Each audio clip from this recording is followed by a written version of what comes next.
샬롬. 오늘도 새벽 말씀 묵상 함께 하시는 성도 여러분, 주님 이름으로 축복합니다. 찬송가 87장 내 주님 입으신 그 옷은 찬송하겠습니다.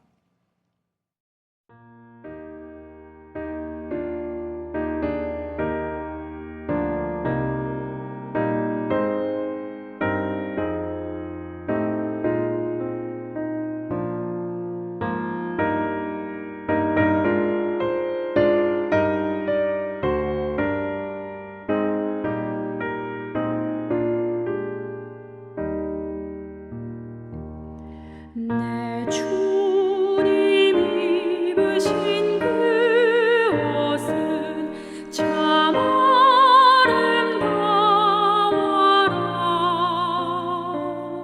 그 향기 내 맘에 사무쳐 내 기쁨 되도다.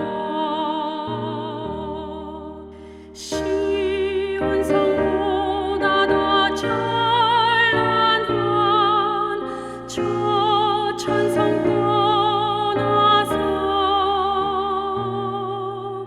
이 세상 오신 예수님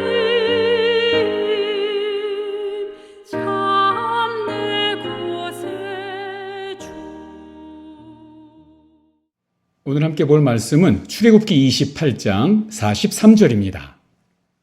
아론과 그 아들들이 회막에 들어갈 때에나 제단에 가까이 하여 거룩한 곳에서 섬길 때 그것들을 입어야 죄를 짊어진 채 죽지 아니하리니 그와 그의 후손이 영원히 지킬 규례니라.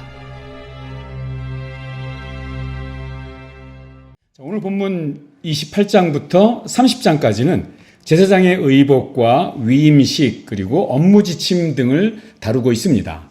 그중에 28장은 제사장의 의복에 대해서 말씀하고 있습니다. 하나님은 성막에서 제사를 담당하게 될 이 제사장이 입을 옷에 대해서 아주 구체적으로 하나하나 지시하십니다. 자, 4절입니다.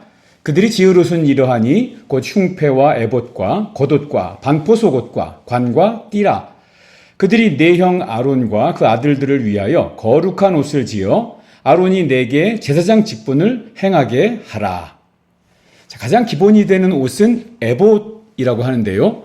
대제사장이 입는 가장 바깥쪽 옷입니다.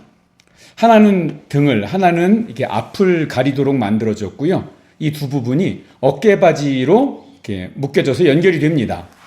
일종의 조끼나 또 앞치마 같은 형태를 띄었을 것으로 이렇게 추정이 됩니다.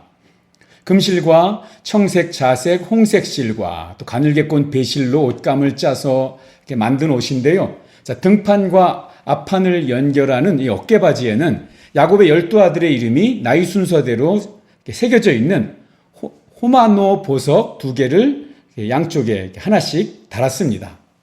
제사장의 어깨에 이스라엘 12지파의 운명이 달려있다는 아주 무거운 의미입니다. 흉패는 에봇을 입은 대제사장의 가슴 부분에 부착하는 역시 금실과 청색, 자색, 홍색 실과 가늘게 꼰 배실로 길이가 또 너비가 약 한 뼘 정도 되는 정사각형 천입니다. 이 흉패에도 이스라엘 12지파의 이름이 새겨진 보석 12개를 한 줄에 3개씩 4줄을 달았습니다. 성도는 예수님이 가슴에 새기고 또 어깨에 짊어지는 보배로운 존재이고 하나님의 소유된 백성이라는 것을 꼭 기억하시기 바랍니다. 대제사장은 여호와 앞에 들어갈 때에 이 우림과 둠밈이라는 이 판결패를 흉패 안에 넣어두었는데요. 자, 이것으로 하나님의 뜻을 물을 때 사용했기 때문에 하나님의 판결, 하나님의 결정을 알 수 있다고 해서 판결 흉패 이렇게 불렀습니다. 제사장의 머리에는 관을 두건처럼 세마포로 말아서 쓰고 이마 부위에 여호와께 성결이라고 새긴 금패를 청색 끈으로 묶어서 달도록 했습니다. 겉옷 속에 입는, 그러니까 에봇 안에 입는 반포 속옷은 발끝까지 내려오는 세마포로 만든 이 통옷, 그러니까 치마 형태입니다. 그리고 허리에 띠를 착용하도록 그래서 묵도록 하셨습니다. 속옷이라고 해서 우리가 생각하는 속옷 개념이 아닙니다. 자, 일반 제사장들은 에봇을 입지 않았기 때문에 이 반포 속옷이 사실은 겉옷 역할을 합니다. 그러니까 진짜 속옷에 해당되는 것은 속바지입니다. 제사장들은 이 반포 속옷과 또 그 위에 관과 띠를 착용했는데요. 40절에 보면 이것도 대제사장의 옷과 같이 영화롭고 아름답고 거룩하게 하라고 말씀하십니다. 자, 그리고 이렇게 말씀하십니다. 43절입니다. 아론과 그의 아들들이 회막에 들어갈 때에나 제단에 가까이 하여 거룩한 곳에서 섬길 때에 그것들을 입어야 죄를 짊어진 채 죽지 아니하리라. 그와 그의 후손이 영원히 지킬 규례니라. 이 제사장 옷을 입어야만 하나님 앞에서 죽음을 면하고 또 맡겨진 제사장의 직분을 감당할 수 있습니다. 어떤 신학자는 이 구약 이스라엘에서 가장 위험한 직종이 대제사장이었다고 말합니다. 저는 과장이 아니라고 봅니다. 제사장은 그들의 직무를 수행하기 위해서 반드시 제사장의 의복을 규정대로 잘 갖추어 입어서 자신을 가려야 했고요. 머리에는 여호와께 성결이라는 패를 달아서 그들의 생각을 성결하게 유지해야 했습니다. 매일 분향단과 등잔대 또 진설병이 있는 성소를 섬길 때마다 이 의복에 달려있는 이 방울을 달아놨는데요. 그 방울 소리를 통해서 그들의 생사가 하나님께 달려있다는 것을 기억해야 했습니다. 하나님 앞에서 나가서 이 성소에서 섬기기 전에 철저하게 자신을 점검하고 준비하지 않으면 성소에 들어갔다가 이 옷에 달린 방울 소리가 멈추게 됩니다. 그러면 죽은 거죠. 더 이상 움직이지 않는다는 것입니다. 죽어서 나옵니다. 그때 함부로 그 죽은 대제사장과 제사장의 시신을 가지러 들어가면 또 죽을 수 있습니다. 그래서 이 발목에 끈을 묶어서 들어갔다는 그런 말도 있습니다.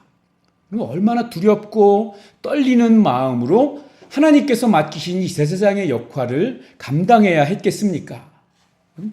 죄된 모습으로는 결코 하나님 앞에 나아갈 수 없습니다. 왜 하나님이 제사장의 복장까지 이렇게 구체적으로 지시하고 말씀하고 계신 걸까요? 죄를 가리지 않고 또 하나님의 의를 입지 않고 나가는 것은 죽음의 심판을 자초하는 것이기 때문입니다. 우리는 모두 다 죄인입니다. 인간 제사장도 다 죄인입니다. 여러분, 아론도 나중에 32장에 나오지만 모세가 산에 올라갔을 때 백성들과 더불어 금송아지 우상을 만드는 죄를 짓습니다. 그런 그가 하나님의 거룩한 성소를 출입하려면 죄를 가리어야만 합니다. 그렇지 않으면 죽습니다. 하나님은 이들을 하나님의 심판에서 보호하기 위해서 거룩한 이 제사장의 의복을 지어서 입히신 것입니다. 동시에 이들이 하나님과 백성 사이에 이 귀한 중보자 역할을 감당하도록 세움받은 하나님의 제사장이라는 것을 그 아름답고 고귀한 옷을 통해서 권위를 보증하신 것입니다. 2절에 보면 거룩한 옷을 지어 영화롭고 아름답게 할지니라고 말씀합니다. 거룩, 영화, 아름다움, 이런 단어를 통해서 성소를 섬기는 제사장들이 얼마나 특별한 사람인지를 나타내고 있습니다. 그런데 사람이 잘나서가 아닙니다. 제사장의 직무가 그렇다는 것입니다. 사랑하는 여러분, 이제 우리는 더 이상 인간 대제사장을 통해서 하나님 앞에 나아가지는 않습니다. 예수 그리스도가 우리의 큰 대제사장이 되셔서 영원히 하나님과 우리 사이를 중보하고 있기 때문입니다. 죄를 알지도 못하시던 분인 예수 그리스도께서 구약의 제사장들이 입었던 예복을 입으실 필요도 없는 완전한 의인입니다. 그리고 우리는 예수님의 의의 옷을 덧입어서 하나님 앞에 나아갈 자격을 얻은 것입니다. 모든 것이 예수 그리스도 한 분으로 족합니다. 우리의 수치와 더러움과 부끄러움을 가리는 것은 옷이 아니고 예수 그리스도이고, 거룩함과 의로움과 영광을 입혀주시는 분도 예수 그리스도입니다. 우리가 입어야 할 옷은 오로지 예수 그리스도의 의의 옷뿐입니다. 예수를 깊이 생각하고 바라보며 따라가는 그러한 믿음이 되시기를 축복합니다. 기도하겠습니다. 은혜와 사랑이 풍성하신 하나님 아버지, 오늘 아론과 그의 후손들을 통해서 에봇을 입게 하시고 제사장 직분을 행하게 하셨던 주님, 오늘 우리가 십자가의 은혜로 주님 앞에 감히 주님의 이름으로 담대히 나아갈 수 있도록 예수 그리스도의 의의 옷을 입혀주셔서 감사합니다.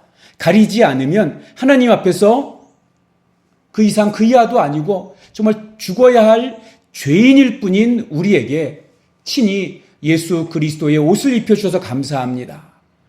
우리와 교제하기 위해서 찾아오고 만나주시는 그 하나님의 은혜를 힘입어서 오늘도 우리의 의가 되신 예수 그리스도로 말미암아 기뻐하는 한 날 되게 하여 주시옵소서. 하나님, 우리 1일 단기선교팀과 청소년부가 쉘라에서 선교 중에 있습니다. 하나님, 은혜 가운데 잘 진행되게 하시고 어떠한 사탄의 노림도 잊지 않도록 주님 능력으로 지켜주시고 보호하여 주시옵소서.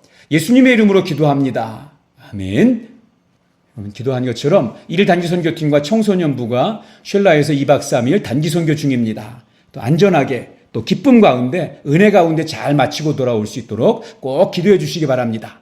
사랑합니다. 축복합니다.